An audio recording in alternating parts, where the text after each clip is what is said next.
Bienvenidos. Yo soy Catherine Bamberger, soy directora general de la Comisión Internacional de Personas Desaparecidas y es un gran honor darles la bienvenida a todos ustedes para este evento tan especial que se llama Perfiles de los Desaparecidos. Este es un evento muy innovador en donde hemos reunido familiares de personas desaparecidas de todo el mundo para describir sus experiencias y la búsqueda de sus familiares, sea por cuestiones de conflictos, desastres, migración forzada, delincuencia organizada u otros motivos. Pueden ser por razones voluntarias o no voluntarias. Es un honor entonces tener a este grupo de todo el mundo. Quiero comentar un par de temas. Quiero agradecer la generosidad de la ciudad de La Haya para ayudarnos a organizar este evento y le voy a dar la bienvenida a la vicealcalde de La Haya, señora Ingrid van Engelshoven, que va a hablar después de un par de anuncios que tengo para hacer. Esto se va a transmitir en vivo, así que por favor compórtense bien. No, bueno, es una broma. Les pido también que apaguen los celulares, por favor.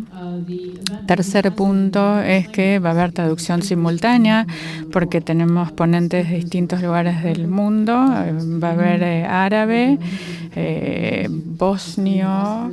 Aquí está también el embajador de Serbia y también va a haber traducción al español. Entonces, por favor, tengan en cuenta que van a tener que ponerse auriculares y sacarlos en determinados momentos. No tenemos demasiado tiempo, así que quiero dar la palabra a la vicealcalde. Y antes de eso, un segundo, quiero presentar a Janine De Giovanni, que va a liderar el debate y después vamos a presentar a cada una de estas personas, que ellos se van a presentar en definitiva, en lugar de que lo haga yo, porque esto es una situación única en que les damos esta oportunidad a los familiares justamente a que se presenten de esta manera. Ingrid tiene la palabra, por favor.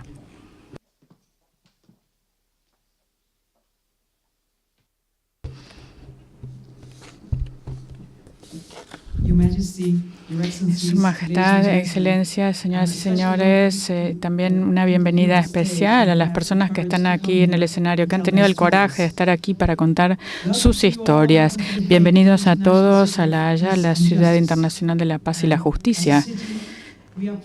Esta ciudad está orgullosa de tener la sede central de la Comisión Internacional de las Personas Desaparecidas de 2015 y también de ser anfitriones de este evento. También estamos muy contentos de poder organizar este debate, perfil de los desaparecidos, y poder hablar con los familiares de estas personas, porque esto tiene mucho que ver con el ADN de nuestra ciudad. En La Haya tenemos muchísimas personas que trabajan todos los días para crear un mundo más justo, más equitativo. La primera conferencia de la paz se organizó ya aquí en 1899 y se inauguró el Palacio de la Paz. Y ustedes deben saber cómo se fue desarrollando después esta ciudad para convertirse en la ciudad de la paz y la justicia. También quiero mencionar dos momentos especiales. En 1993 se fundó el Tribunal para la ex Yugoslavia y también en 2002 se estableció aquí la Corte Penal Internacional. Las actividades de estas organizaciones tienen mucho que ver con el trabajo de la Comisión Internacional de Personas Desaparecidas. Por eso es que realmente es un placer poder ser anfitriones de esta reunión tan importante. Su misión refleja nuestra misión de hacer todo lo posible para fortalecer la ley internacional para asegurar la paz y la seguridad en el mundo. Y yo creo que el trabajo de la ICMP es vital porque gracias a sus esfuerzos, desde 1996, 70% de todos los cuerpos encontrados en la anterior Yugoslavia han sido identificados.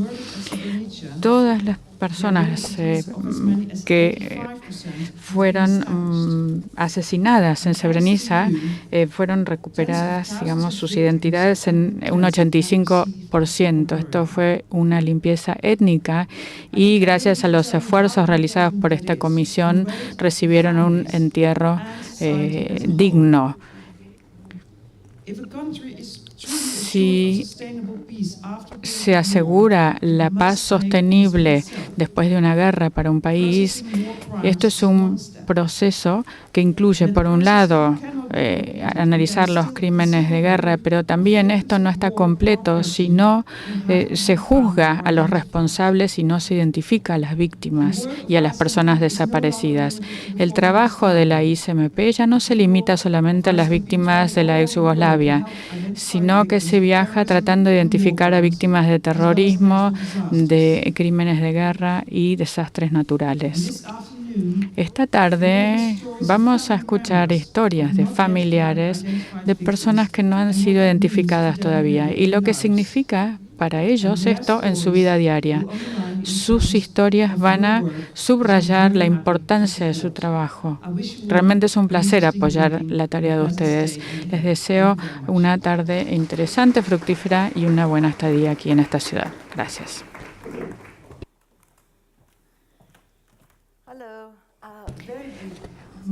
Buenas tardes. Yo voy a ser muy breve porque quiero que sean ellos los que hablen. Yo soy Janine De Giovanni. Es un placer porque he estado trabajando con ICMP desde 1996. Yo soy periodista, he estado trabajando en temas de genocidios, de crímenes de guerra y para mí estas personas son realmente la luz en este camino, en la persecución de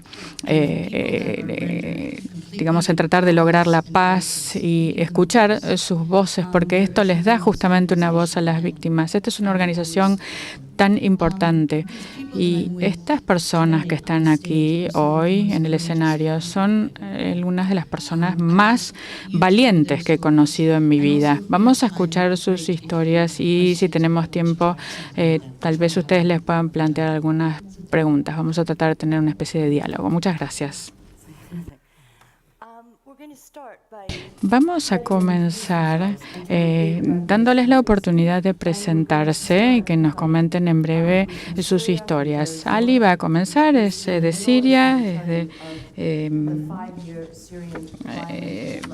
hablar de este país que ya hace 5 años que tiene una guerra tan cruenta. Él perdió hace 5 años a su hermano Omar. Entonces quiero que nos comente Ali un poco su historia. Muchísimas gracias.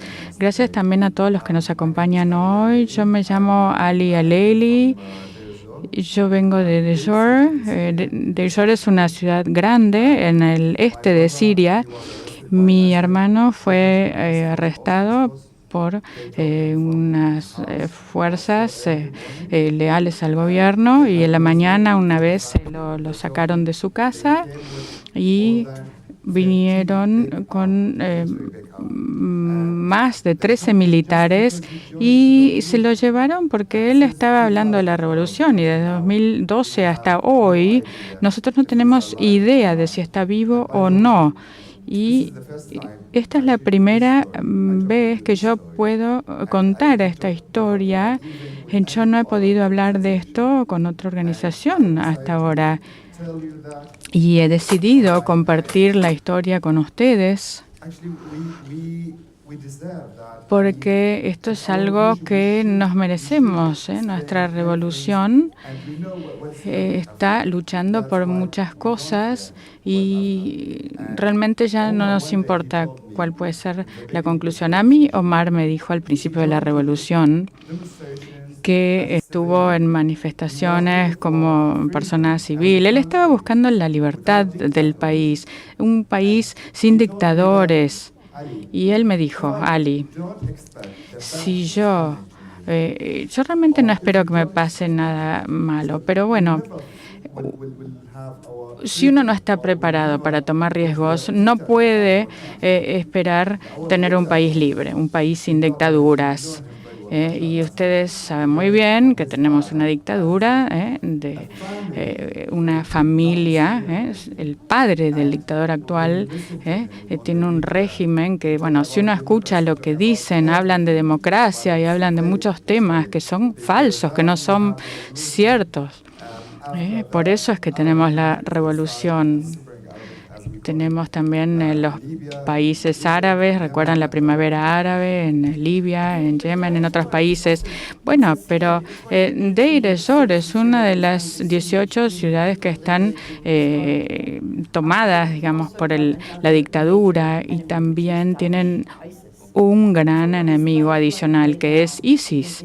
¿Y cómo es la vida allí en Deir ez-Zor? Bueno, es muy buena la pregunta. Tengo que pensar en esta ciudad que se llama la ciudad olvidada. Si uno ve las noticias sobre Siria, va a escuchar sobre Homs, Damasco, otras ciudades, pero la mayoría de nuestros amigos conocen otras ciudades, pero no conocen esta ciudad. Y a ustedes les sorprendería venir a Deir ez-Zor, que está controlada por ISIS y por la dictadura. Hay radicales que controlan la ciudad y que tratan de imponer el Islam, pero esto es propaganda, es falso, no es el verdadero Islam. Y nosotros estamos claramente en contra de esto y publicamos estas noticias, y por eso tienen la ciudad sitiada. Un tema importante de Deir ez-Zor es que hay un área controlada donde hay ciertos barrios que tenemos más de 300.000 civiles que están allí sitiados, no pueden salir. Y Assad los está poniendo en contra de ISIS. Entonces, no tienen salida. Estas son personas civiles y por eso estamos luchando para defenderlos, porque ellos quieren tener una vida normal, quieren salir de ahí, de esta ciudad, irse, por ejemplo, a Turquía, a otra ciudad en Siria, pero no lo pueden hacer porque tienen los bombardeos de ISIS y desde adentro tienen a Assad que no los deja salir, y por eso mueren todos los días personas inocentes. Y no olvidemos lo que pasa con Rusia, que está bombardeando las áreas donde viven civiles, personas comunes, y tienen le echan la culpa a ISIS y a sus bombardeos. Entonces, para mí, yo digo, bueno, ahora tengo que ver cómo lograr que, por ejemplo, 15 personas que están allí y que tratan de informar lo que está pasando allí en Deir ez-Zor, que activamente tratan de informar cuántas personas mueren, etcétera. Sí, para nosotros como periodistas también es muy difícil trabajar allí porque uno puede recibir una visa del régimen, pero a mí no me autorizan, por ejemplo, o va a la oposición que la maneja ISIS y entonces uno lo pueden secuestrar y matar. Entonces, esta red que tiene Ali es esencial para nosotros, para tener información. Pero volvamos al episodio de las desapariciones. Tenemos 300.000 personas desaparecidas en Siria. Incluso puede ser que sean más. Bueno, esta cantidad es algo que estimamos, pero estamos buscando la verdad. Y yo creo que estamos hablando de millones, si realmente queremos saber la verdad. Son personas, seres humanos que están faltando, que están desaparecidos. Sí, el tema es cómo buscar a seres queridos en tiempos de conflicto. Ahora, Nora es de Uganda, hace 12 años, su hijo de 20 años, el primogénito, a quien adora, fue secuestrado por un ejército, el ejército de la resistencia LORD, LRA, y ella tiene que manejar esta situación. Y quiero que nos diga un poco su historia sobre Neville, su hijo, cómo es, sobre sus sentimientos, dónde está ahora, cómo se siente, qué pasó después del secuestro. Yo soy Nora Fatum. Como se mencionó, soy del norte de Uganda y en la parte del norte de Uganda la región donde estamos nosotros, tenemos una subregión. Yo soy de la parte occidental de esta región. Y el problema de este LRA, de este ejército de resistencia, es que está activo en algunas regiones de allí.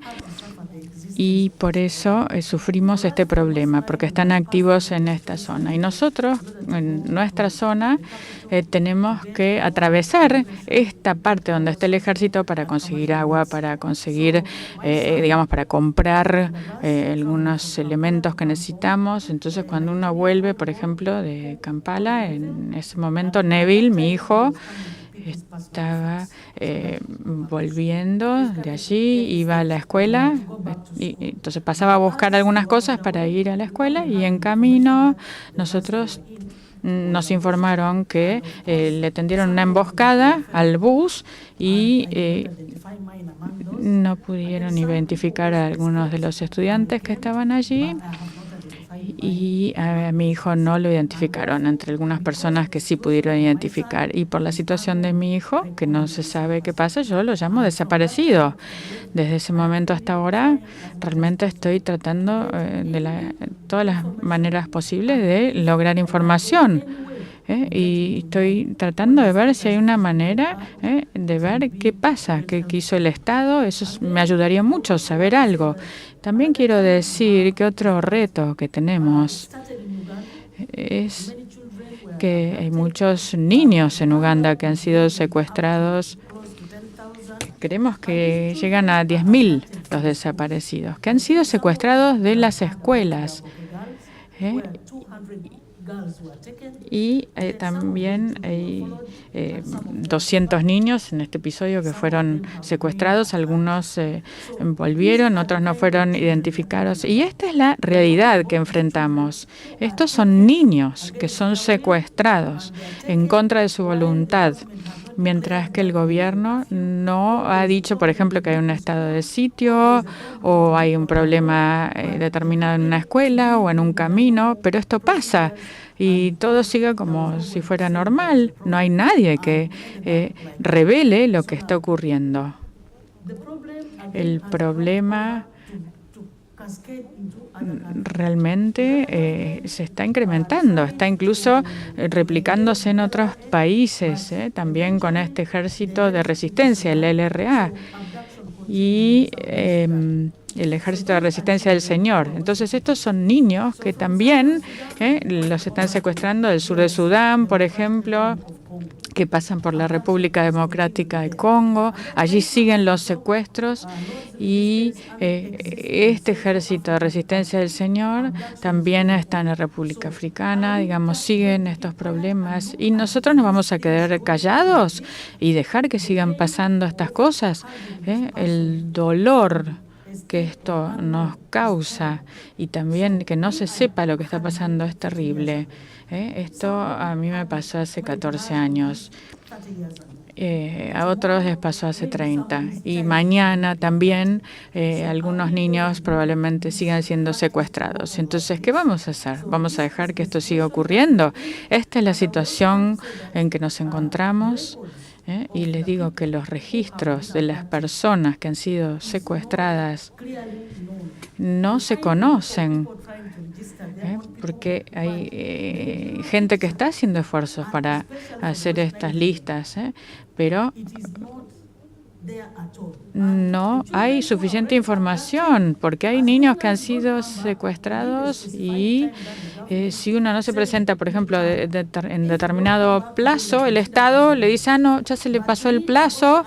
Y a mí me parece importante que si uno está ahí, tiene que escuchar, e incluso a veces arreglar con los captores, porque hay que sobrevivir. Están los rebeldes, hay todo un problema. Yo no sé si mi hijo está vivo o muerto, pero hablo en nombre de todos estos niños que han sido secuestrados o al mismo tiempo estos que están vivos, y por eso tenemos que considerar todas las situaciones como posibles y así podremos ayudar también a los padres que están sufriendo. Ayer, anoche, decía algo que también nos impactó mucho. Usted dijo, yo soy una madre que está volviendo que su hijo vuelva de la escuela. Por supuesto que usted está esperando y estaba esperando también eso cuando fue secuestrado. Y lo que aprendí es que todas las experiencias son diferentes, todos los retos que enfrentan son diferentes, pero todos están sufriendo. Ustedes están todos unidos en el dolor. Porque no saben si esas personas queridas están vivas o muertas. Y ahí es donde ustedes tienen un papel que cumplir desde su organización, porque uno le da ese sentido de esperanza. Estábamos hablando entonces de esperanza y de dolor. Menira. Muniria es bosnia de Srebrenica, creo que la conocí en el 95-96, justo después del genocidio de Srebrenica, y se ha convertido en una especie de icono para muchos de nosotros porque perdió a su marido, a su hijo y a 22 miembros de su familia. Es una persona muy fuerte y muy resistente. De alguna manera tiene una misión pedagógica para enseñar a los demás lo que han hecho las madres y las mujeres de Srebrenica. Quizás nos puede contar brevemente su historia y la de las madres de Srebrenica y también sobre lo que ocurrió a su familia y a Srebrenica. Se va a cumplir ahora el aniversario del genocidio, el 11 de julio.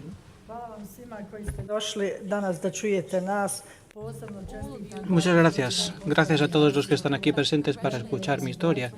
Antes de nada, enhorabuena a la ICMP por los 20 años que cumple. Es la única organización que nos ha ayudado para buscar la paz. Llevamos 20 años buscando la paz. Y la mayor injusticia es esperar la justicia. En el 84, cuando sobreviví al genocidio, al igual que otras mujeres, nos quedamos totalmente solas. Solas esperando conocer el destino de nuestros seres queridos. Y entonces decidimos crear una organización no gubernamental, un lugar de reunión de todas las madres que habían perdido a sus hijos, hijas, porque en la ciudad de Srebrenica teníamos problemas con muchas mujeres que habían sido violadas. Muchas de estas mujeres, después de ser violadas, tuvieron hijos, y es muy difícil hablar de estos temas, ¿no? Cuando nos echaron de Srebrenica en el 85, cuando nos reubicaron en una zona liberada de Bosnia-Herzegovina, pues pensábamos que nos iban a dar toda la información que necesitábamos. Pero esto no ocurrió jamás. De alguna manera, las organizaciones internacionales nos abandonaron. Naciones Unidas sabían lo que había ocurrido y nos abandonaron. El batallón holandés que estaba en Srebrenica, cuya misión era protegernos. Personas desarmadas, madres, niños. Todos nos dejaron solos, todos nos abandonaron. Pensamos que los gobiernos nos ayudarían, pero tampoco fue el caso. Nadie nos dio respuestas y por eso las madres de Srebrenica decidimos unirnos. No le pedíamos nada a nadie, porque muchos querían aprovecharse de nosotros y utilizarnos para sus propios objetivos. Por eso en el 96 nos organizamos. Ya estaba ahí presente la ICMP, estaba empezando a funcionar y ayudó a las madres de Bosnia-Herzegovina a reunirse y a hablar de sus hijos desaparecidos. Era la primera vez que se reunían madres romaníes, bosnias, croatas, serbias, y todas compartíamos lo mismo. Queríamos saber dónde estaban nuestros hijos e hijas, qué les había pasado. Y al final nos dimos cuenta de que las madres con hijos desaparecidos deben estar en la vanguardia, deben hablar entre ellas y deben plantear el tema de la desaparición. Enviamos cartas a muchísimas organizaciones mundiales, pidiendo ayuda, pidiendo consejo. A veces pedíamos material, palabras de apoyo, y tuvimos bastante éxito. Y eso gracias a la cooperación con la ICMP, también con el tribunal que se creó en Bosnia-Herzegovina. Tenemos también aquí a un fiscal que ha hecho muchas cosas por Bosnia-Herzegovina, pero que se ha ido, por desgracia. La ICMP ha sido una organización que nos ha ayudado a restablecer la identidad de 20.000 personas. Pasé muchos años buscando a mi hijo más joven. Era el orgullo de mi casa, de su colegio, era el mejor colegio, todo el mundo le admiraba. Le encantaba la vida, participaba en muchos concursos. Y 18 años más tarde encontré dos piezas óseas en dos fosas comunes a 20 kilómetros de distancia. De alguna manera me sentí aliviada, porque ahora ya tendré una tumba con su nombre. Una tumba en la que dirá: mi hijo nació y murió en Srebrenica. A veces me siento con otras madres que no van a encontrar ningún resto humano de sus hijos. Y sabemos que cualquier persona que nace tiene derecho a vivir, y cuando muere tiene derecho a una tumba. Si nuestros hijos no tienen una tumba, es como si no hubieran existido. Hace cierto tiempo me llamó una madre de Srebrenica que había perdido a 4 hijos. Estaba ya muy enferma. Le pregunté: ¿qué es lo que pasa? Y me miró y me dijo: siento el dolor. Porque empezó a mencionar los nombres de sus hijos y dijo: me gustaría tener un hueso de mis hijos para poder cubrirlo en la mejor tela y para poder enterrarlo. Esa es la tarea de nosotras, de las madres: encontrar los restos y poder darles sepultura, un lugar en el que rezar también por ellos. Y sin la ICMP no podríamos tener estas tumbas. Por eso yo apelo a todos vosotros, sobre todo a los padres y a las madres. Ayúdennos, a todas las madres, independientemente de su nombre o de su pueblo. Ayúdennos a encontrar los restos de nuestros hijos e hijas, estén vivos o estén muertos, porque si no, van a morir como murió mi amiga, la madre de la que hablaba antes, sin haber encontrado ningún resto de su hijo.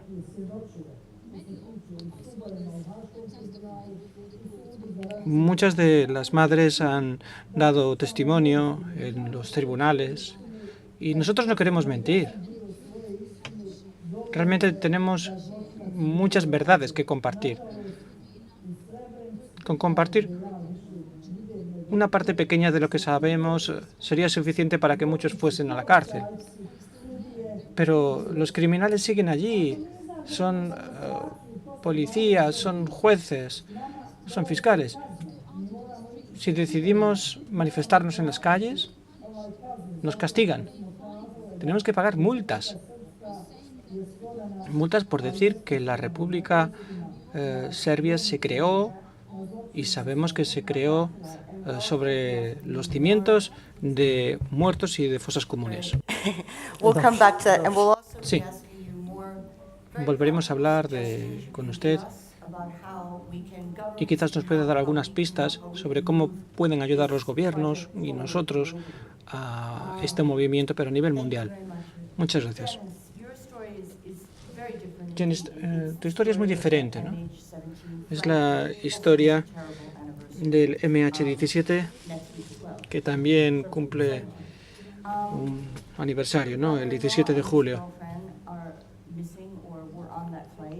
Tu hermano y su mujer están desaparecidos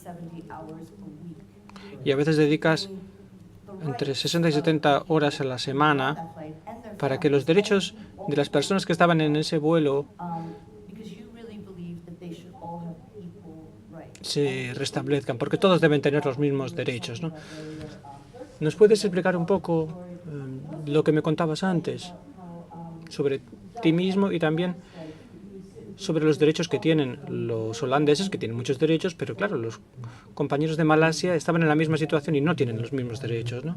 Sí, soy Dennis Houghton y soy uno de los fundadores de la Fundación Desastre de Aviación MH17 y vicepresidente de esa asociación. Yo perdí a mi cuñado Doni Jodicromo y a su novia Anneline Misran. Pero bueno, fueron 2 personas entre 283 personas que murieron y 15 miembros de la tripulación. En realidad murieron por una guerra que no era la suya. Después del accidente, la situación fue terrible para todos y no solamente para los familiares, sino para toda la sociedad neerlandesa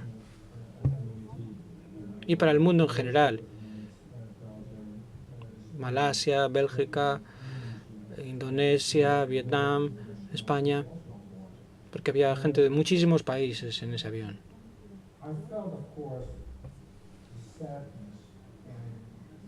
Obviamente yo siento la tristeza de todo el mundo. Y me identifico con lo que todo el mundo ha explicado hoy.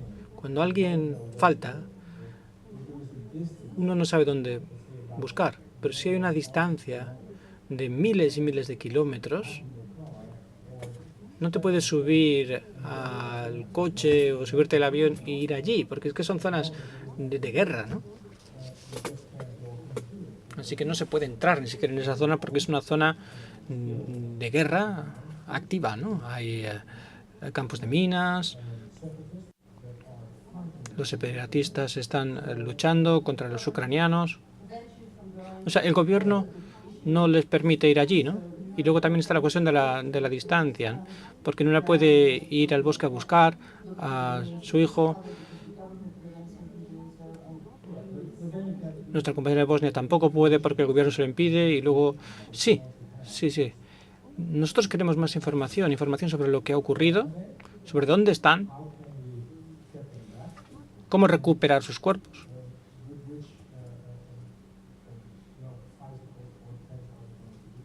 ¿Y con qué vehículos y medios vamos a hacerlos? O sea, ¿cómo vamos a proceder, no?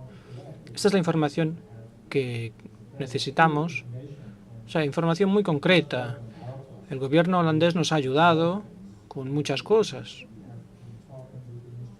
Hemos hablado con el Ministerio de Justicia, con la Coordinación Nacional de Lucha Antiterrorista. Hemos hablado con muchísimas ONGs que nos han ayudado por el trauma psicológico después de este tipo de tragedias. Sus compañeros de Malasia, por ejemplo, también recibieron este tratamiento también. Vamos a ver, como vivimos en los Países Bajos, tenemos mucha información, muchas políticas concretas, pero otros hermanos de la comunidad internacional que estaban en ese avión no disfrutaron de los mismos derechos. El 17 de julio vamos a organizar una nueva conmemoración. Pues bien, nuestros hermanos de Malasia no van a conmemorar nada. El gobierno no va a hacer nada por ellos.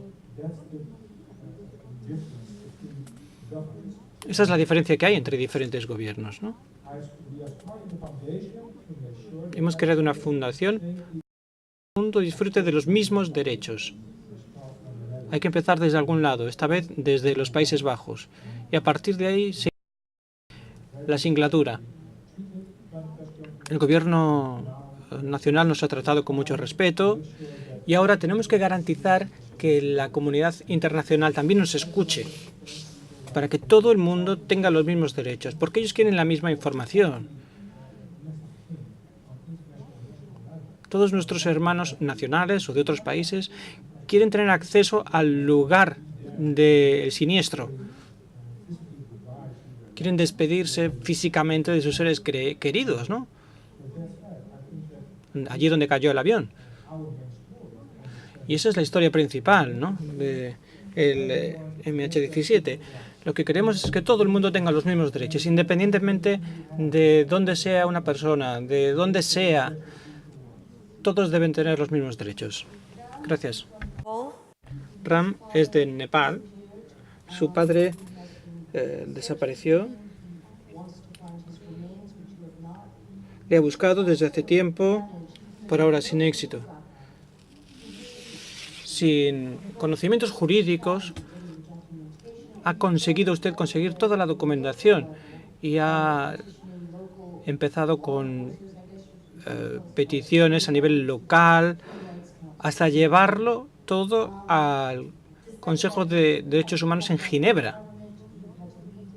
Ha tenido que luchar contra su gobierno, ha recibido amenazas, ha tenido que irse de su país. Pero bueno, cuéntenos algo sobre su padre, qué le ocurrió y sobre todo su viaje, ¿no? Porque es un viaje realmente extraordinario. Sí, soy Ram Bandari de Nepal. En Nepal hay un conflicto. Hubo un conflicto desde del 96 hasta el 2006 entre los maoístas y el gobierno. Muchas personas, estudiantes, líderes de la comunidad, líderes sindicales, profesores, fueron objeto de la violencia del Estado. Mi padre era profesor y también estaba en algunos servicios sociales de la comunidad, y la policía le detuvo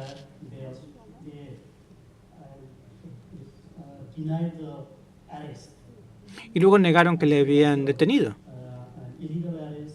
Fue una detención ilegal y no se le dio ningún tipo de información. Todavía estamos esperando una respuesta. Es muy difícil vivir con esta pérdida ambigua. Esta ambigüedad es muy complicada para las familias.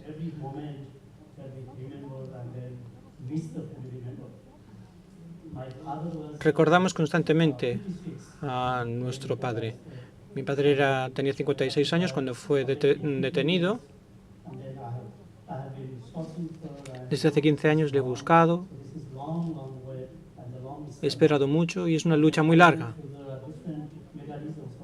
He pasado por todos los mecanismos legales.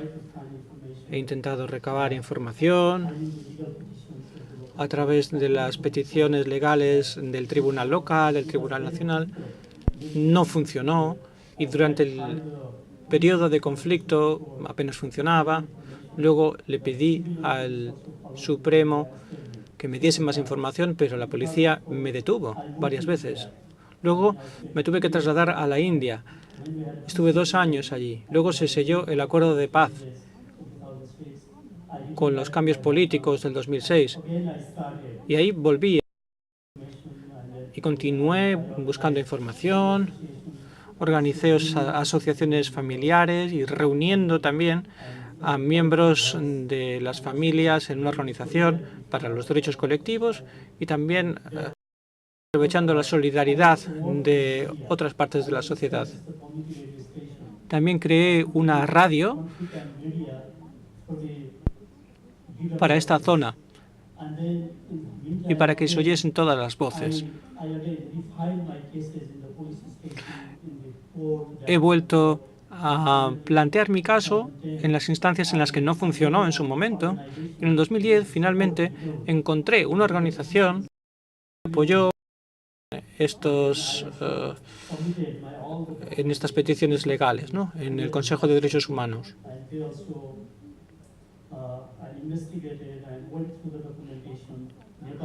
Han revisado toda la documentación. Nepal ha suscrito los acuerdos con el Comité de Derechos Humanos de la ONU y tiene que seguir las recomendaciones.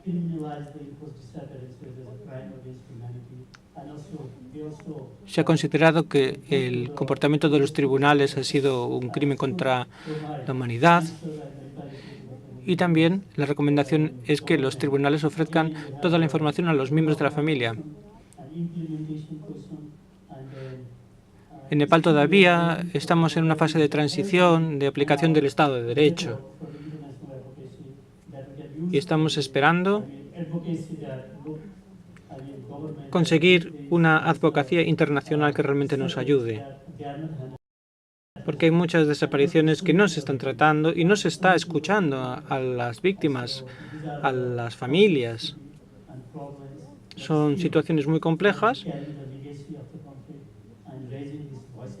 pero somos los herederos de ese legado, somos las voces de esos problemas y hacemos presión ante las autoridades para que den más información. Las familias lo que quieren es información rápida para zanjar el caso. También, por una cuestión cultural, necesitamos información rápida sobre el paradero de los restos mortales, también para darle sepultura. Y para zanjar el caso, ¿no? Para terminar el caso. Por eso sí, la gente lo que quiere son los restos mortales. Estos son algunos de los problemas y la lucha continúa. ¿Qué es lo que te da energía para seguir? Porque parece que no hay más que obstáculos desde el nivel local, pero siempre has seguido. ¿Cómo lo has logrado? Supongo que es el apego emocional, lo que ocurre cuando uno pierde a un ser querido. Para cualquier familia es lo mismo y es importante continuar esa lucha, recordar a esos seres queridos y luchar contra todas las injusticias a través de la justicia y también para traer paz a la sociedad. Nuestra lucha no es violenta. También hay un aspecto emotivo, ¿no?, que tiene que ver con haber perdido a un ser querido de tu familia. Blanca, de México.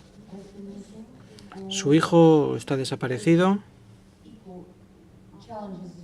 y se enfrenta a problemas similares, ¿no?, porque el gobierno muchas veces no le permite encontrar a su hijo. Cuéntanos algo sobre tu hijo, qué estás haciendo ahora, dónde vives, cómo cooperas con otros padres y madres y también cómo el gobierno no te ha ayudado precisamente. Pues buenas tardes a cada uno de ustedes que se encuentran aquí presente, por escucharnos la dolorosa realidad que estamos viviendo nosotros. Pues mi hijo se llama Jorge Álvarez, mi nombre es Blanca Luz Navaveles y pues vengo de México. Mi hijo egresó a la escuela de Ayotzinapa, es una normal que está en Tixla, y de ahí el 26 de septiembre, él tenía un mes que había entrado a esa escuela, 26 de septiembre tuvieron que salir a la ciudad de Iguala a recolectar autobuses.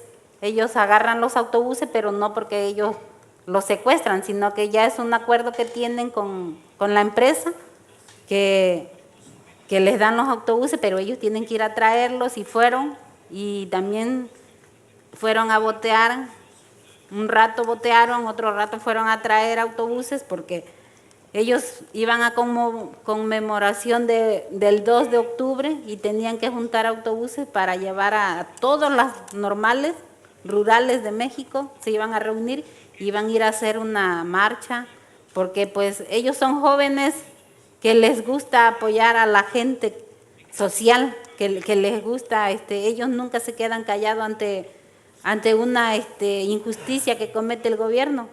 Así es que ellos iban a ir a eso, pero pues al salir de Chilpancingo, ya ellos iban monitoreados por el C4, que viene siendo todas organizaciones, policía, militares, marineros, todos esos se estaban dando cuenta de cómo iban saliendo ellos de Chilpancingo hacia Iguala, y ahí les pusieron una emboscada. Todo Iguala sabía lo que iba a pasar esa noche, solo los jóvenes iban ignorantes de lo que les iba a pasar. Y pues el 26 de septiembre, como a las 9 de la noche, ya estaban las patrullas esperándolos, y ahí a un autobús lo conducieron a un lugar que se llama el Palacio de Justicia, y a otro autobús en el, ¿cómo se llama? Periférico Norte, exactamente. Ajá, y ahí se llevaron a nuestros jóvenes, 43 jóvenes se llevaron detenidos los policías. Por eso nosotros, siempre que hemos salido a las marchas, hemos gritado y hemos dicho, fueron policías quienes se llevaron a nuestros hijos. No fue crimen organizado como el gobierno quiere hacer creer. Mentira.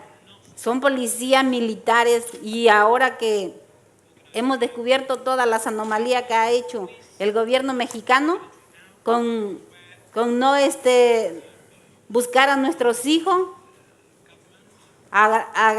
gracias a los expertos hemos descubierto que el gobierno se ha dedicado a sembrar pruebas falsas, y nosotros siempre hemos luchado por la verdad. Nosotros nunca nos hemos aferrado a una verdad, como dicen, no quieren creer que sus hijos están muertos. Mentira, nosotros no tenemos prueba de que nuestros hijos estén muertos. Y yo creo que hay personas aquí que ya deben tener algún conocimiento de lo que está pasando en México. Hemos hecho marcha, hemos hecho muchísimas protestas, todo lo que hemos logrado para traer a los expertos nos ha costado mucho a nosotros. Todo lo que hemos logrado nos ha costado, porque el gobierno está en contra de nosotros, está en contra de que encontremos a nuestros hijos. Y nosotros pues seguiremos gritando, seguiremos luchando por la verdad, porque nosotros queremos de vuelta a nuestros hijos. Y no les he acabado de comentar que se llevaron a 43 estudiantes, pero mataron a tres jovencitos, y a 3 dejaron herido, y uno inclusive está todavía en coma, no se ha recuperado desde el 26 de septiembre del 2014, el joven está hospitalizado todavía. Y el otro jovencito pues le dieron, la bala le dio en la mandíbula y se la están recuperando. Todo eso, todo ese sufrir, pues a nosotros nos ha cambiado la vida. Yo soy esposa de un campesino. Nosotros no estábamos impuestos a andar, ¿verdad? Por acá. Más ahora tuve que abandonar a mis hijos en mi casa y yo dedicarme a buscar a mi otro hijo, porque este es el más pequeño de mis hijos. Yo tengo 4 hijos y 3 están allá, y ya ando buscando a mi otro hijo. Es muy duro para mí estar contando todo esto, porque es muy doloroso. Y mi hijo, yo siempre como madre le inculqué cosas buenas a mi hijo, que no hiciera cosas malas, y es lo que a mí me da coraje y me llena de rabia, de dolor. ¿Por qué se lo llevaron? ¿Por qué el gobierno, en vez de protegerlos, de cuidarnos, él nos va a matar, él nos va a desaparecer? Y eso es lo que a mí me da coraje, porque el gobierno está para que nos cuide, porque si nosotros lo pusimos es para que nos proteja, no para que nos ande cuidando. Y nuestros hijos tienen derecho a estudiar, tienen derecho a la libertad, a hacer lo que ellos quieran, porque somos libres. No por eso nos van a desaparecer y nos van a hacer el gobierno lo que quiera y nos va a pisotear. Y también por ser de bajos recursos, no es justo. Yo anoche me enojé, le dije aquí a mi compañera, ¿por qué nosotros que somos de bajos recursos y el gobierno, porque tiene dinero, nos va a pisotear a la hora que quiera? Y eso pues no está bien, la verdad. Yo seguiremos luchando por los muchachos. Mi hijo le encanta mucho la música, Yo siento feo cuando voy yo a mi casa. Me siento en el patio y luego llegaba mi hijo y me decía, vente mamá, voy a cantar una canción. O si no, luego me decía, vente, voy a platicar contigo, ven, vamos a platicar. Todo eso yo extraño en mi casa. Yo no puedo estar en mi casa realmente, no puedo. Porque si voy a comer estoy pensando, me falta mi hijo en la mesa. Si me voy a acostar estoy viendo su cama y me falta mi hijo en la cama. Y yo, ¿cómo voy a estar así? No puedo. Yo por eso me quedé a luchar. Estoy viviendo en la escuela normal y ahí estoy. Voy a visitar a mis hijos cuando puedo. Mi esposo se tuvo que ir a la casa porque él también andaba luchando, pero se enfermó y tuvo que regresar. Y pues tenemos más hijos y nos necesitan, ¿verdad? Y pues ahora nosotros andamos recorriendo muchísimos lugares, países que nos apoyen a encontrarlos, porque el gobierno no quiere que los encontremos, no quiere, porque después de que nos quitan los expertos, estamos exigiendo ahorita hasta un plantón en México que están haciendo los 42 padres, porque somos 43 y los 43 estamos unidos, no nos hemos separado. Y están los 42 exigiendo que acepte el mecanismo de seguimiento que han dejado los expertos, porque los expertos han dejado 20 líneas de investigación que se deben de investigar. Y no se hace. Cuando los expertos tenían que ir a buscar a los cerros, porque ellos tienen cientos de detenidos. Y como yo le he dicho, ¿de qué me sirve que tengan cientos de detenidos si a ni uno le sacan la verdad? A ni uno va a decir la verdad lo que pasó con nuestros hijos. No puede ser. ¿Pero todo por qué? Porque el gobierno es el que está mezclado y entre ellos mismos se van cubriendo uno con el otro y uno con el otro, y cae uno, pues se va a llevar al otro, y por eso no se puede desatar la verdad. Pero pues, por eso yo les pido aquí a todos que nos apoyen en búsqueda, en lo que nosotros necesitamos el apoyo, y nosotros necesitamos encontrar a nuestros hijos para que podamos continuar con nuestra vida, porque la vida ahí se quedó detenida desde el 26. Okay. Thank you. Gracias. Algo que quiero señalar como periodista, que es muy importante, es que nosotros hacemos un trabajo duro, no solo los editores, sino los periodistas. Hubo mucha prensa alrededor del caso del MH17, también el caso de Srebrenica, también el tema de Siria. Los periodistas también hacen lo que pueden, no es demasiado, pero bueno, hacemos lo que se puede. Y, por ejemplo, en Nepal no hubo tanta información, en el caso de Uganda tampoco, en México. Y yo cuando escucho estas historias me avergüenzo realmente. El hecho de que no estoy escribiendo sobre estos temas. Y por eso es tan importante organizar un evento como este. La necesidad de la concienciación pública, que la gente se entere, mandar este mensaje, porque estas historias pueden ser nuestras historias una vez.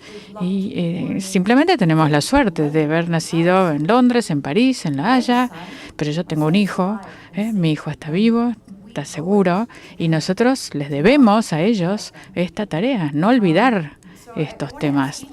Les quiero preguntar a cada uno de ustedes los procesos, cómo pasaron por los distintos procesos.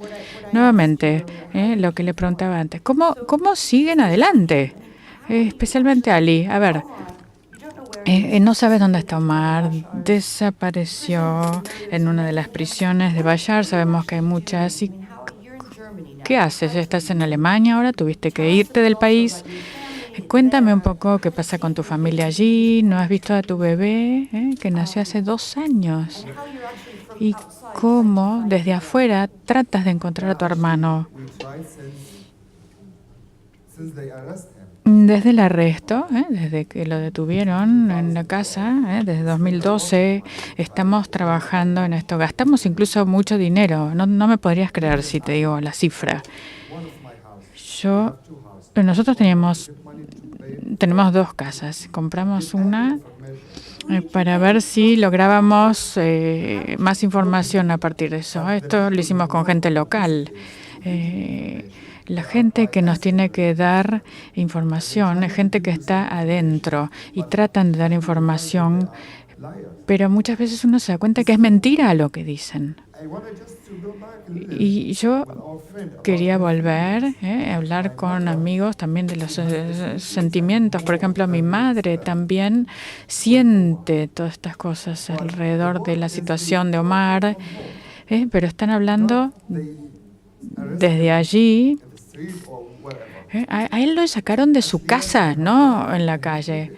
Yo tengo 2 hijos.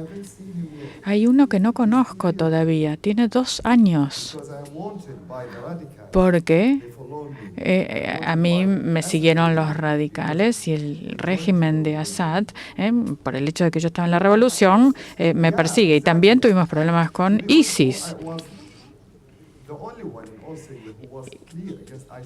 Y yo al principio no había tenido problemas con ISIS, había hablado con los medios, pero después de eso los grupos radicales nos identificaron y todos ahora saben de qué estoy hablando, de estos grupos radicales. Y a mi hermano lo extraña no solo su mamá, todos lo extrañamos, sus amigos, mi mujer, que muchas veces también me habla de esto, porque yo no es que lo haya olvidado, pero hay veces que no puedo expresar mis sentimientos de la manera que lo hace, por ejemplo, mi madre, mi esposa. Y cuando yo me fui a Turquía, por ejemplo, nosotros tenemos en Siria una persona que perdió a 7 familiares en la guerra. Y ella es tan fuerte que sigue luchando. Entonces yo fui a Turquía y decidí encontrarme con ella, pero no sabía dónde vivía. Y finalmente la encontré y me reuní con esta persona. Y yo estaba llorando y ella no. Y me sorprendió. Pensé, a ver, ¿de dónde sacas esta fuerza? Y entonces pensé, le pregunté, le dije, a ver, llamemos a mi madre y te pido que hables con ella, porque te veo tan apasionada, con tanto coraje. Entonces la llamó a mi madre y le dije, hay una mujer que quiere hablar contigo. Y entonces ellas hablaron y ella le decía, solo he perdido un familiar, piensa en mí. Pero bueno, mi madre, por supuesto, al día siguiente se siguió sintiendo mal porque no puede controlar sus sentimientos. Y yo no vine a hablar solo de mi historia, la historia de Omar, de mí, sino que quiero hablar del país, de la situación del país, de los cientos de miles de familias que están sufriendo, que no tienen ni siquiera la posibilidad de hablar, de contar su historia. Todos nosotros en definitiva, tenemos al menos la posibilidad de que nos escuchen, de contar la historia. Pero un día, y eso es lo que creemos en mi familia, si mi hermano murió, no va a ser ni el primero ni el último. Si él está vivo, un día va a volver. Esa es la esperanza que tenemos, esa es nuestra convicción. Creemos en la revolución, así como creemos en Dios. Y eso es exactamente esta convicción, y estamos convencidos de que hay que eliminar a los radicales, Al-Qaeda.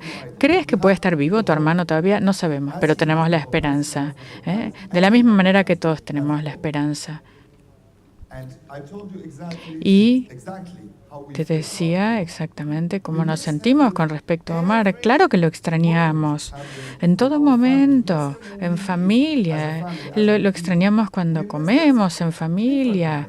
Este muchacho inteligente que teníamos en la familia, lo extrañamos como este joven estudiante que estaba en este instituto donde estudiaba, y uno se pregunta por qué, si era un civil inocente.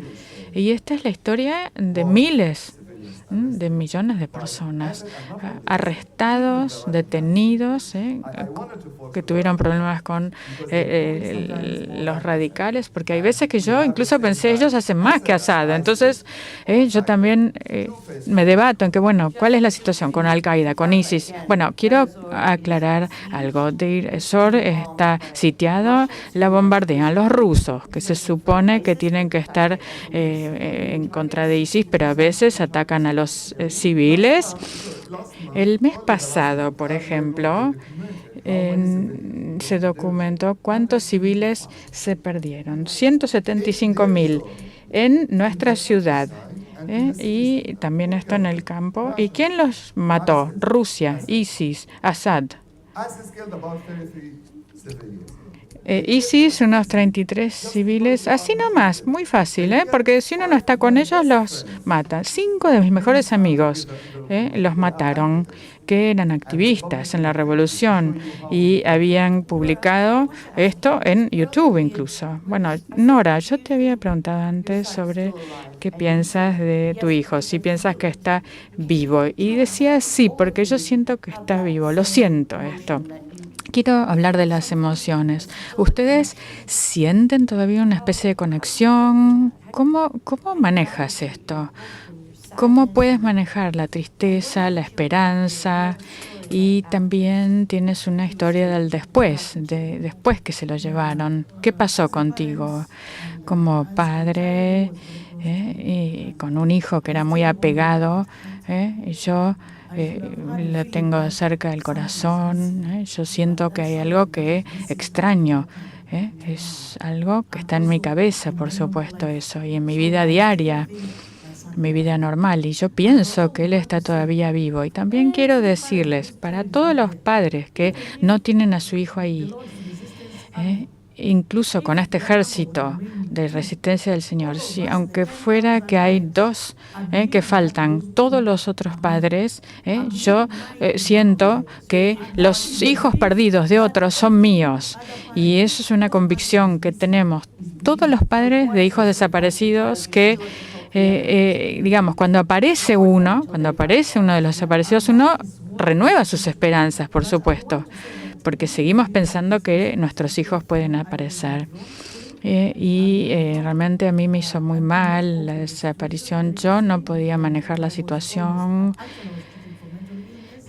Casi me volví loca, les puedo decir, porque no podía dormir. Estaba totalmente trastocado el ritmo de mi sueño y como estaba tan alejada, casi pierdo otra hija de 11 años. No, la perdí, de hecho. Y después me di cuenta que si no me ponía fuerte iba a perder toda mi familia. Ahora tengo entonces 2 hijos que no están conmigo y yo pensé, bueno, esto va muy mal. Entonces decidí unirme a un grupo de padres. Es un grupo de padres de niños que fueron secuestrados, que están desaparecidos. Es un grupo de 200 niños que desaparecieron de la escuela secundaria y empezamos a compartir historias de nuestros hijos. Y entonces uno escucha algo, dice, bueno, surgió alguien que se escapó, buscamos una persona y entonces se renuevan las esperanzas. Si aparece algún indicio, alguna persona, entonces en este proceso hay veces que quienes no hemos visto a nuestros hijos renovamos las esperanzas, hablamos con otros grupos que reúnen a las víctimas, a los padres de las víctimas y en ese caso uno no es que busque en especial a las personas, sino que quienes estaban en estos grupos a veces era que estaban buscando a veces indemnizaciones por propiedades que se habían perdido o también por la pérdida de familiares y en mi caso yo me sentía que no estaba en esa categoría. Yo no estaba buscando dinero porque no hay dinero que podía comprar mi pérdida, la pérdida de mi hijo.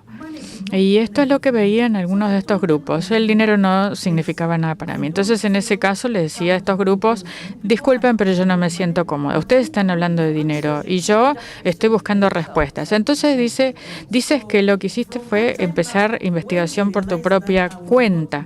Bueno, cuando yo me di cuenta que no pertenecía a determinados grupos, entonces pensé, hay que empezar una campaña para ejercer nuestros derechos. Yo no voy a buscar una compensación monetaria, porque yo no sé si mi hijo está vivo o muerto. Primero, lo importante, primero los derechos. Entonces, en este grupo uno se da cuenta a veces que hay otras personas que dicen, bueno, yo tengo un hijo perdido, yo tengo un hijo perdido. Quiero preguntarle algo a Dennis, porque estábamos hablando de recabar información. Y yo quiero saber, porque nos comentaba él antes el tema de recabar información, yo quiero saber cómo hacen esto. ¿Lo has hecho en forma activa por tu cuenta o con un grupo de apoyo? Porque en Ucrania también hay un conflicto en este momento y el lugar donde ocurrió el accidente, el ataque, es zona de guerra. Por supuesto que recabamos información del gobierno, de ONGs, también de grupos de apoyo, pero esto uno no lo puede hacer solo, porque recién escuchábamos, también se decía al público, el tema de la cantidad de horas, 60, 70, que uno trabaja por semana a veces. Y hay también otros miembros de esta comisión que también están detrás de la información y también que hay que tratarlos con respeto. Se sienten a veces bloqueados cuando buscan información, como que no pueden seguir adelante. Bueno, en el momento del ataque, nosotros realmente no podíamos conseguir ninguna información, ni siquiera la lista de pasajeros, y fue una lucha verdaderamente. Espero haber aportado, por lo menos con el trabajo que hicimos, con el gobierno y con organizaciones muy importantes que brindan apoyo a las víctimas para tratar de acelerar este tipo de procesos y también de tener más transparencia, ¿verdad? Nosotros sabemos qué se siente cuando falta un ser querido. Hay otra gente que no sabe, pero nosotros sí lo sabemos. Entonces, toda esa información que uno quiere recibir se logra gracias a la cooperación. Es la única manera. Y también con la fuerza colectiva. Creo que mencionabas esto, el hecho de trabajar en conjunto, ¿verdad? Pero bueno, esto lógicamente que ocurre en nuestra organización. Tenemos una junta de 5 personas y también hay hermanos que nos ayudan. Pero especialmente los miembros de la Junta trabajan a tiempo completo porque están tratando de asegurarse de que se logren todos estos resultados. Menira, se menciona la palabra venganza en un momento. Bosnia es un lugar donde pasaron cosas horribles y en Srebrenica también hay veces que hay delincuentes que todavía están caminando, que están sueltos, responsables de esta masacre. ¿Cómo manejas esta situación? Todavía faltan personas, hay personas que no han recibido sepultura, que no han estado en esta conmemoración de Porticari. ¿Cómo manejan este tema de la venganza? Debo decir que se puede aprender de lo que hicieron las madres de Srebrenica, porque tuvimos 5.500 niños que quedaron sin padres en ese momento. No tenían madre, no tenían padre. Muchos vieron cómo violaban a sus madres, cómo mataron a sus padres, sus hermanos. Entonces lo que tratamos es de que estos niños crecieran y fueran adultos saludables, personas sanas. Nos hicimos amigos de estas personas. Conozco también niños cuyos padres han sido asesinos y tratamos de educar bien a los niños. Lo que nosotros queremos desde nuestro grupo de madres de Srebrenica es buscar la reparación también a través de la educación, de grupos de médicos. Ellos son adultos que tienen su profesión, que están preparados para la vida. Y así podemos hacer que estas personas curen, pero cuando uno tiene odio adentro, nada es posible. No somos personas sanas en ese caso. Entonces, este es nuestro método, que creo que es algo que es un ejemplo del que se puede aprender. You earlier answered about your resilience and how you kept going, but what about in your community? I mean, how do you keep Nos contaste sobre tu resistencia y sobre cómo has continuado. Bueno, tenemos una parte de advocacia para movilizar a los miembros y para que no se pierdan de vista los temas. También para ejercer presión ante las autoridades. En la parte de advocacia lo que hemos hecho es movilizar a todos los miembros del país y también presión a nivel político, centrándonos en las políticas para ejercer presión ante el gobierno y los políticos. Y luego ya, en la base, queremos movilizar a todos los miembros y establecer vínculos entre las víctimas y las no vínculas, las no víctimas. También hemos movilizado a los miembros para crear sus redes a nivel local. Tenemos 75 distritos y en cada distrito tenemos un representante masculino y femenino. Son en total 150 miembros que son los antiguos líderes y pueden seguir hablando, seguir estableciendo nexos con otras personas, ejerciendo presión a los diferentes niveles, estableciendo el puente entre el nivel local y el nacional, y también podemos desarrollar capacidades sobre cómo hacer campañas, por ejemplo, y cómo ir creando una agenda, ¿no?, a través de las campañas. También estamos generando líderes y sosteniendo estas campañas de manera voluntaria. También estamos aumentando el número de miembros. O sea, es una solución a largo plazo, ¿no? Sí, sí. Los miembros, los familiares. También tenemos programas locales, iniciativas de memoria histórica local. Es un trabajo que se está trabajando mucho, un trabajo muy importante. Estamos vinculando el trabajo sobre la memoria y con otras cuestiones sociales. Y sí, no es fácil, hay retos. En nuestro contexto, los problemas más importantes es que todos los verdugos, los políticos, los policías, los militares, siguen ahí. Han decidido olvidarse del pasado. Yo conozco a algunos de los verdugos, ¿no? Un policía, por ejemplo, que participó directamente en la detención de mi padre. Ha recibido un ascenso y tiene un puesto muy alto. También están los militares, los políticos que están en el Parlamento, y están todos en contra de nuestros objetivos. Para las familias el gran dolor es ver cotidianamente a los verdugos en la televisión, ante las cámaras.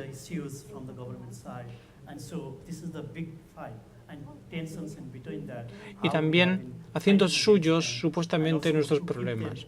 Tenemos que seguir luchando, obligándoles a rendir cuentas, luchando contra la impunidad. Estos son algunos de los retos principales. Hablábamos de la memoria antes, brevemente.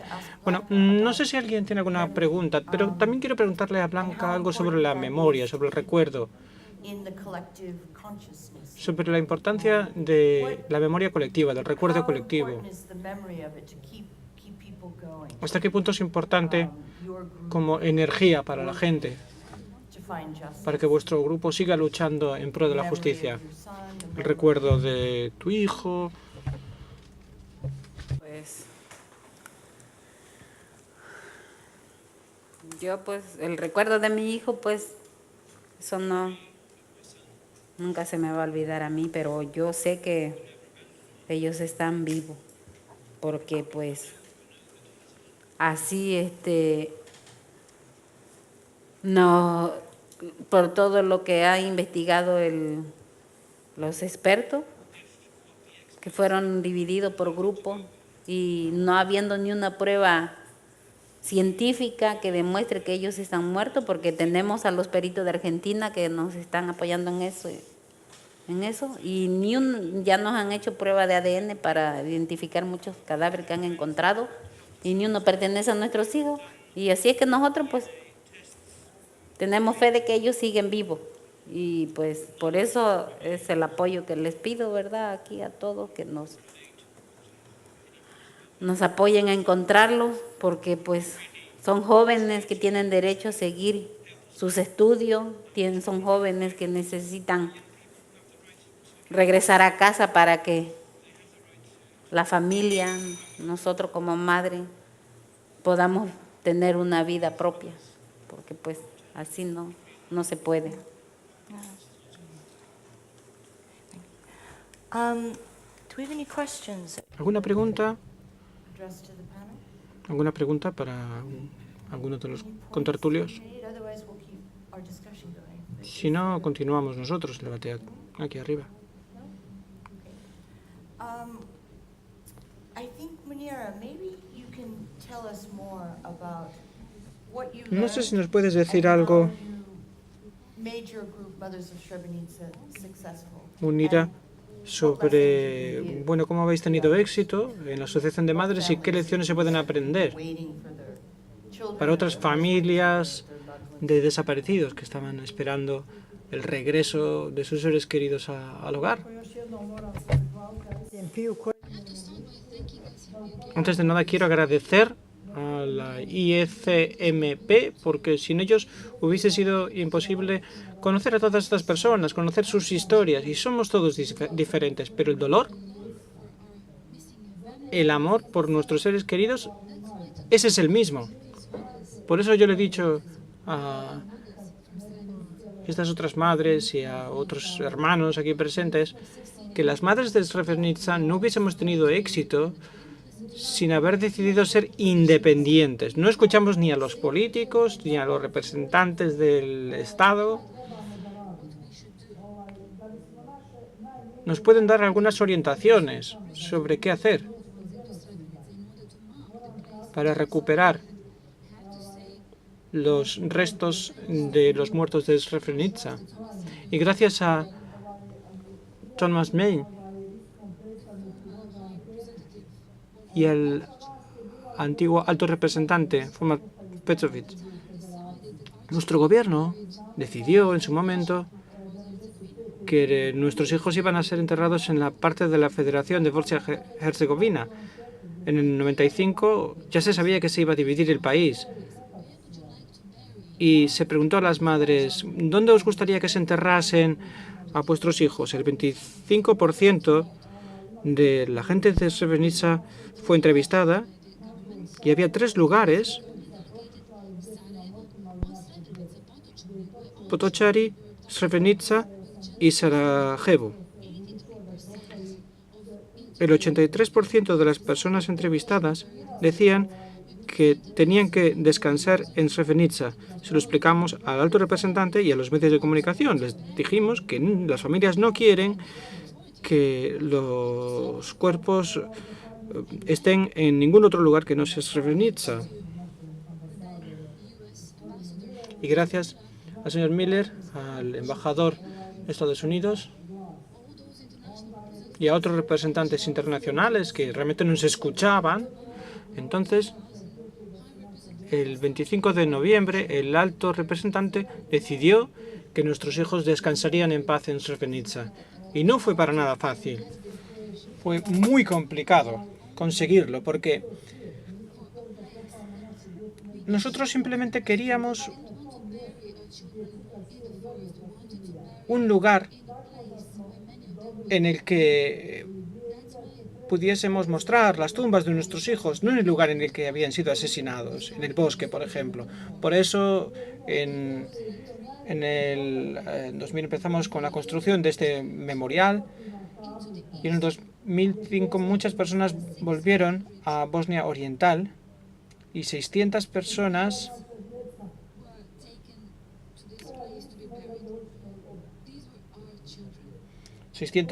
cuerpos de niños volvieron a Srebrenica.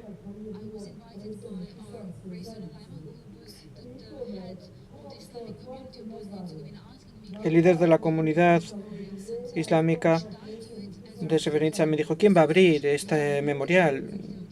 Yo, o como miembro de la asociación, o el jefe de la asociación islámica. Y no, él me dijo: no, tiene que ser Clinton.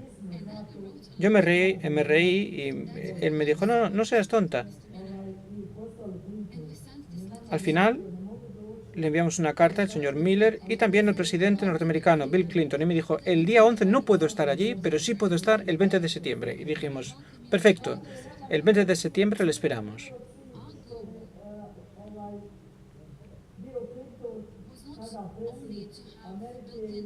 Nuestro objetivo no era solamente que estuviese allí Bill Clinton como presidente de Estados Unidos.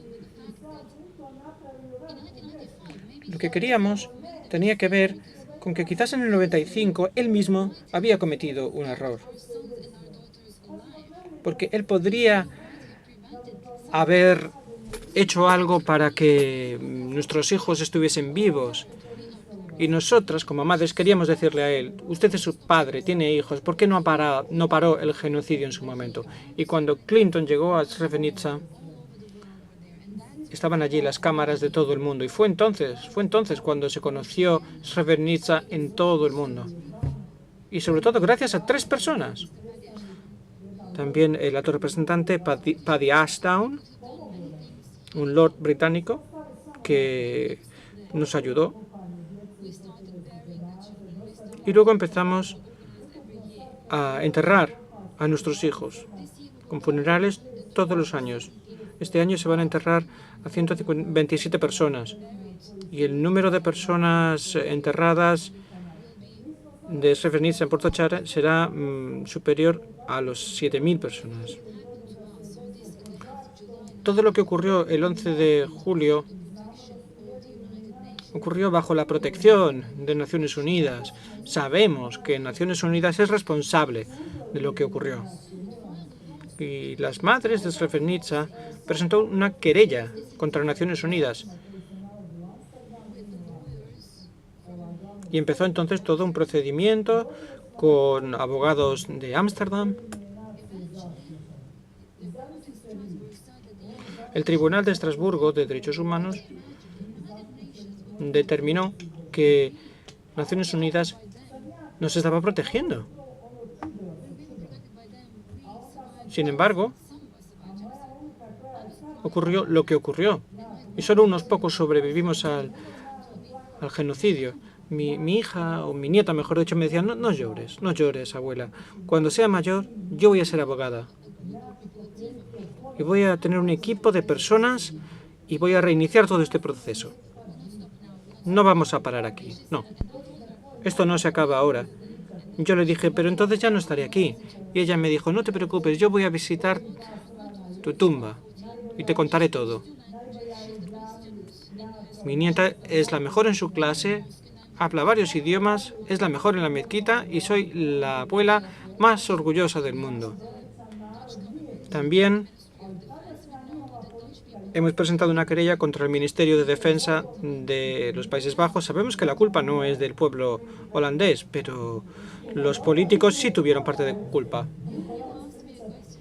Bueno, usted me ha hecho una pregunta, así que tengo que responder, ¿no?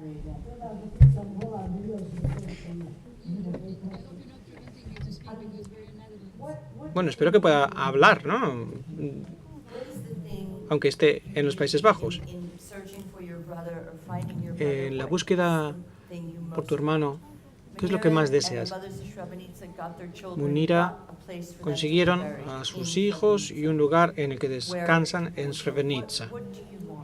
¿Qué es lo que desea usted?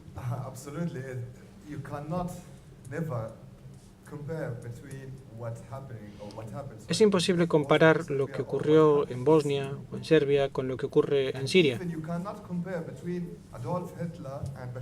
Tampoco se puede comparar a Hitler con Assad. Cuando busco a mi hermano o a otras personas detenidas de las que no sabemos nada, todavía albergamos esperanza, porque les queremos. Y aunque muramos,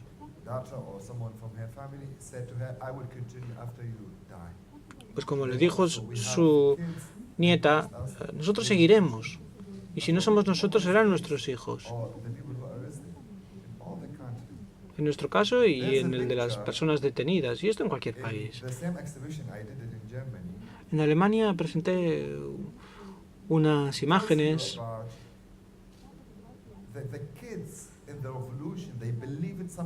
que explican muy bien que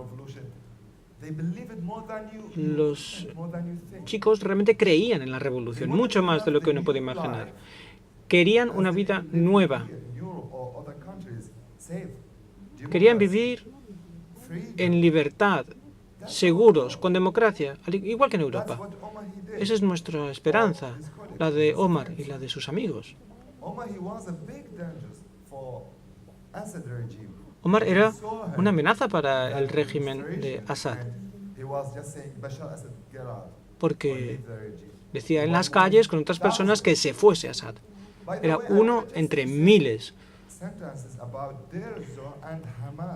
Por cierto, quería decir algo sobre mi ciudad, Deir ez-Zor, y Hamas, otra ciudad de Siria. Bien, desde que empezó la revolución en el 2011 hasta ahora, las manifestaciones mayores en Siria han sido en estas dos ciudades, Deir ez-Zor y Hamas, y fueron retransmitidas en vivo por Al Jazeera.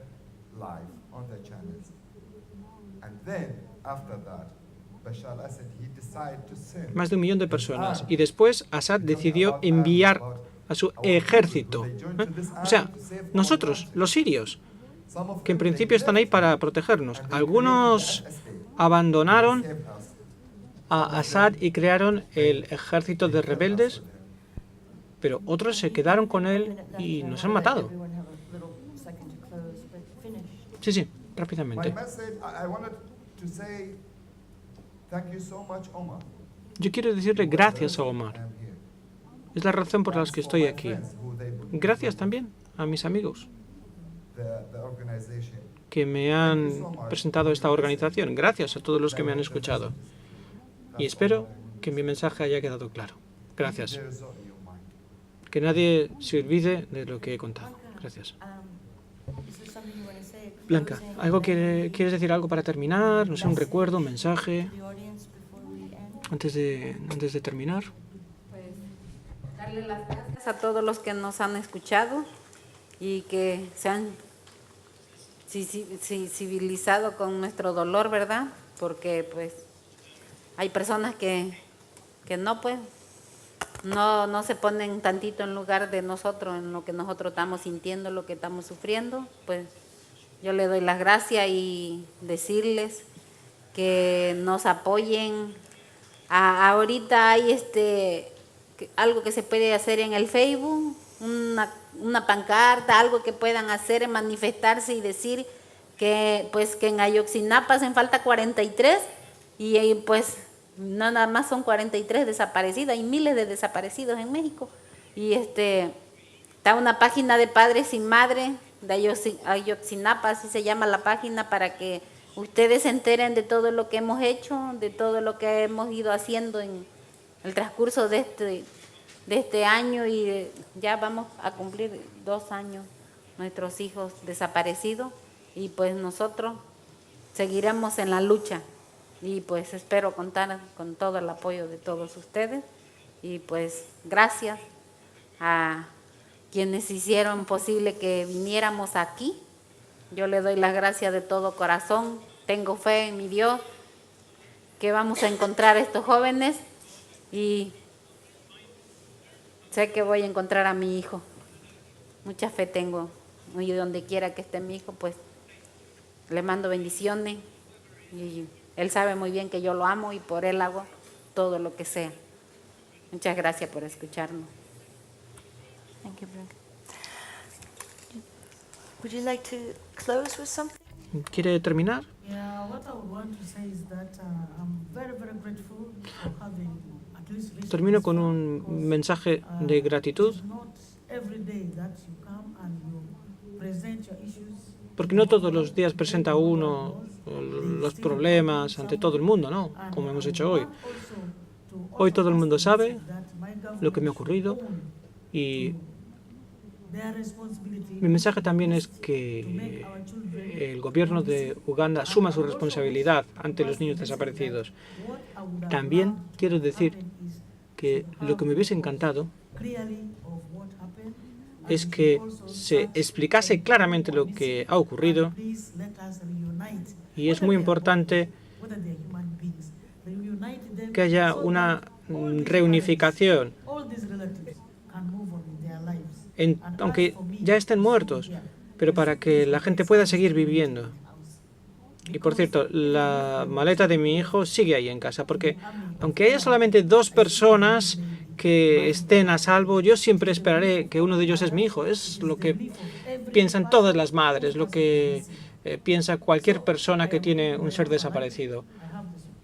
Mi esperanza está ahí, en esa maleta, y muchas gracias a todos por el tiempo y por escuchar. También espero que transmitan a otras personas este mensaje y gracias por la ayuda para que podamos seguir viviendo. Ram. Sí, antes de nada quiero decir que la verdad objetiva, social y política es muy importante. Para seguir caminando es muy importante zanjar estas cuestiones. La lucha contra la injusticia continúa y yo espero que haya un día en el que se haga justicia. Dennis. Sí, gracias a la ICMP por la invitación, como no, y también gracias a todo el mundo que ha venido aquí para escucharnos.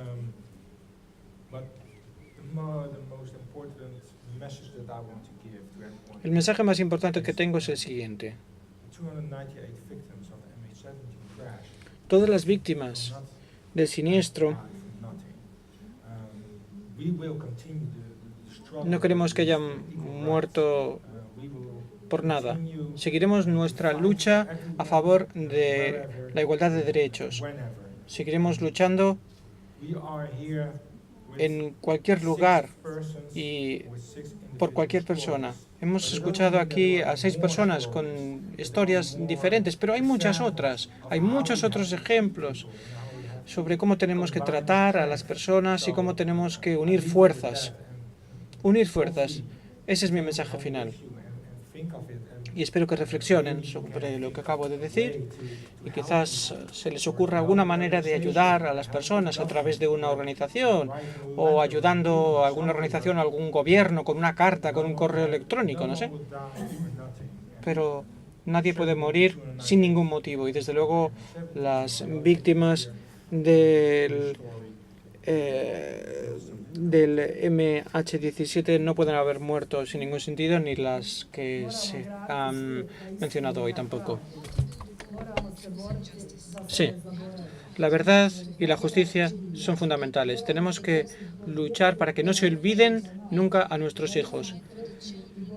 Olvidarlos es matarlos. Tenemos que luchar por su futuro y por nuestro futuro. Gracias a todos.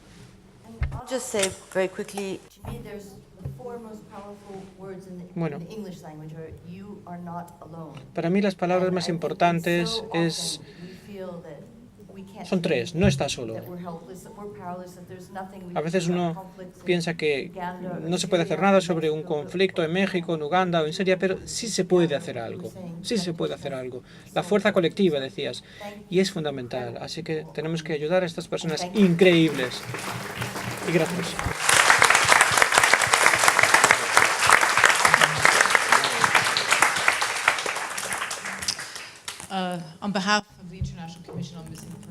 En nombre de la ICMP y de los comisarios,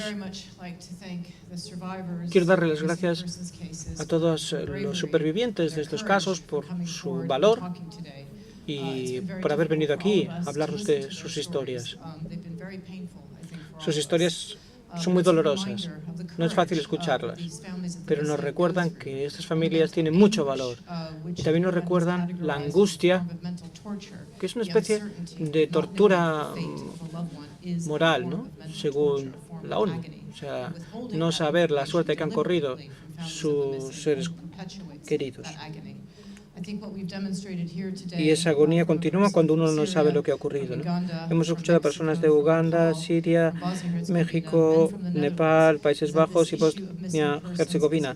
Y creo que ha quedado clarísimo que la cuestión de los desaparecidos es mundial. Como ha dicho Helen, aquí hay representantes de diferentes países, pero en realidad hay muchas otras personas en otros lugares del mundo con historias similares, millones. De hecho, no hay ningún país del mundo que no se vea afectado por la problemática de los desaparecidos. Y creo que es un momento importante para recordarlo.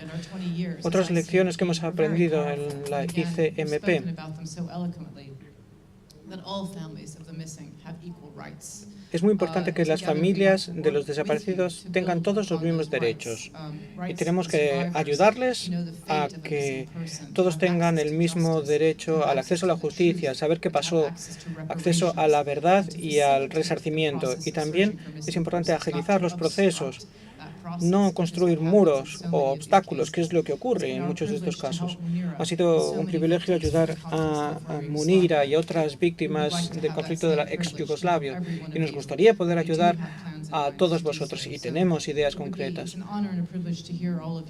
Es un honor haberles escuchado a todos y también gracias al Ayuntamiento de La Haya y a la ciudad de La Haya. Muchísimas gracias por el apoyo y también por esa transición entre ICMP y el Día de la Justicia y la Verdad. Y resolver la cuestión de los desaparecidos tiene que ver con la verdad y la justicia. Como decía el ministro Koenders, nos hemos sentido como en casa aquí. Han hecho mucho por nosotros, por Bosnia-Herzegovina y también por las víctimas del MH17. La rendición de cuentas también es una cuestión de prevención. Así que gracias también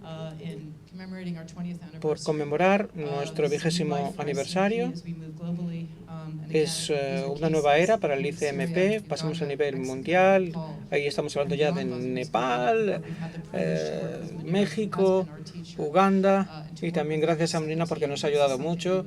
También queremos seguir trabajando con el MH17, tenemos que unir fuerzas con ustedes. Muchas gracias.